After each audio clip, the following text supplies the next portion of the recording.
और दूसरी बात, जब परमात्मा का दिया हुआ है तो परमात्मा का बनाया हुआ इस संसार भी। परमात्मा के बनाए हुए वे वनवासी लोग भी हैं जिनके पास कपड़े नहीं।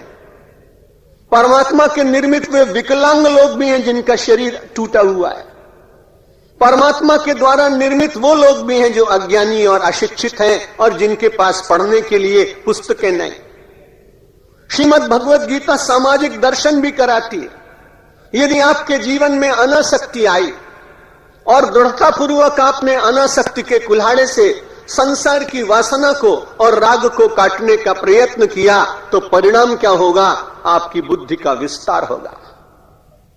आपकी संपत्ति परमात्मा की संपत्ति होने के कारण बिना किसी के मांगे हुए आप उसमें अपने आप अनेक लोगों के अधिकार को मन से स्वीकार करते। और इसीलिए परंपरा स्थापित की गई कि असंग निस्संग रहने वाला व्यक्ति जब उसके पास पदार्थ अधिक हो जाए तब वो 12 वर्ष के बाद कुंभ के मेले में जाता था। कुंभ के मेले केवल साधुओं के दर्शन मात्र के लिए नहीं थे।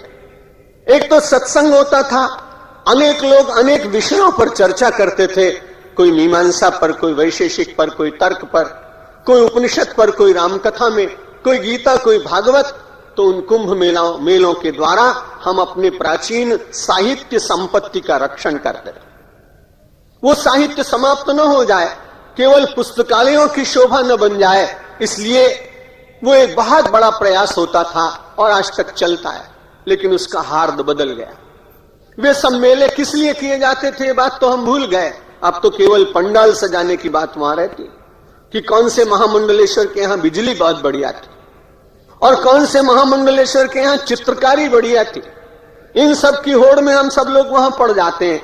लेकिन उस जमाने में जब ये मूल चला था तब सब लोग केवल शास्त्र चर्चा करते।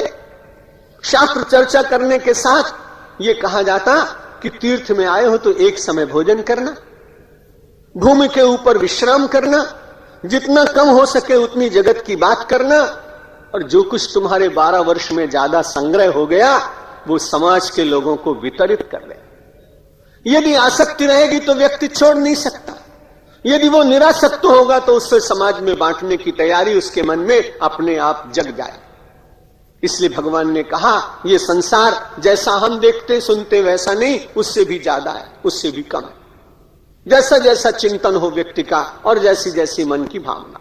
न रूपमस्येह तथोपलभ्यते नान्तो न चादिर न च संप्रतिष्ठा अश्वत्थमेनम सुविरूढ़ मूलम असंग शस्त्रेण दृढ़ेन चित्वा। इसलिए निरासक्ति का, अनासक्ति का एक कुल्हाड़ा लेने। स्वामी विवेकानंद की बात अपने 2-3-4 वर्ष पूर्व के प्रवचन में कभी कही होगी। अनेक श्रोता नूतन है इसलिए उसे मैं पुनरावृत्त कर देता हूं। जब स्वामी विवेकानंद गए अमेरिका में तो बार बार अनासक्ति की बात कहते थे, तो अमेरिकन उनसे उपहास में कहते कि जिसके साथ रहना उसके साथ असंग कैसे होंगे, उसके साथ निरासक्त कैसे होंगे। तब स्वामी विवेकानंद ने कहा चलो मैं तुम्हें ले चलता हूं एक जगह घुमाने, और अपने मित्रों को लेकर के गए और सी बीच पर पहुंचे। जब समुद्र के तट पर पहुंच गए तो स्वामी जी ने मित्रों से पूछा आप एक बात बताओ तुम्हें सामने क्या दिख रहा है? उन्होंने कहा समुद्र। समुद्र में किनारे क्या दिख रहा है? बहुत छोटी छोटी लॉन्चेस, मोटर बोट, नौकाएं। स्वामी विवेकानंद ने कहा कि समुद्र बड़ा है कि नौका? नौकाएं छोटी, गणना की जा सकती है। समुद्र के पानी का विस्तार कितना है इसे बता पाना बहुत कठिन। तो स्वामी विवेकानंद ने कहा कि जो अधिक हो, जो अधिक विशाल हो, उसकी विशालता में व्यक्ति को महत्ता उसकी मानकर और उसके शरणागत हो जाना चाहिए। लोग समझ नहीं पाए।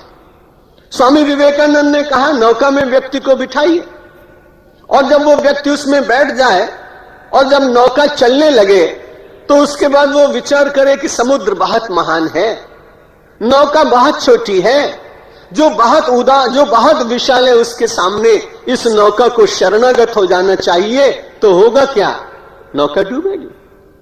लेकिन नौका डूबती नहीं है, क्योंकि वो जानती है कि मुझे कहां तक जाना चाहिए, कितनी गहराई तक जाना चाहिए। स्वामी विवेकानंद ने कहा संसार में रहिए, लेकिन जैसे नौका रहती वैसे रहिए। A boat may stay in the water, but water should not stay in the boat. An aspirant may stay in the world, but world should not stay in the heart of an aspirant. Swami Vivekananda ने कहा, a boat may stay in the water.